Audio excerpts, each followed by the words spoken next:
ملک بھر کی طرح کھاریاں میں بھی اجتماعی قربانی کی گئی۔ روایات کو برقرار رکھتے ہوئے جامعہ مسجد شفیق میں 100 سے زائد، مرکزی عیدگاہ میں 32 اور شریعت کالج کے پلیٹ فارم سے 20 جانوروں کی قربانی کی گئی۔ Municipal committee Kharian chief officer Malik Tariq Zia کی سربراہی میں صفائی کے حوالے سے ضلع بھر میں نمایاں پوزیشن، مرکزی مساجد، روڈ، بازاروں اور محلوں کو خوبصورتی سے سجایا گیا۔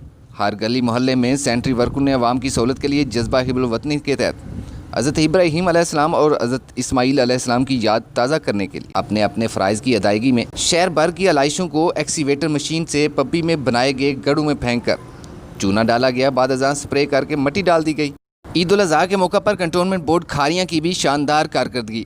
سی ای او فہیم علی کہتے ہیں کینٹ کے رہائشیوں کو سہولت دینے کے لیے ہماری موبائل ٹیمیں ہر گلی محلہ میں پہنچیں، ہر گھر کی دہلیز پر قربانی کی سہولت کو آسان بنا دیا گیا۔ المدینہ ویلفیئر سوسائٹی کے پلیٹ فارم سے موضع دلو شریف میں نوجوانوں نے عید قربان کے 3 دن انتھک محنت کر کے جانوروں کی باقیات کو ٹھکانے لگا کر گاؤں کے حسن کو دوبالا کیا۔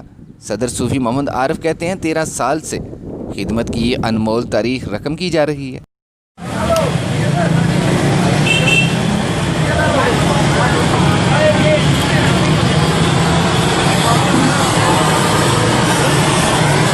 الفت حسین کے ساتھ احسان اللہ کو اجازت دیجیے، اللہ حافظ۔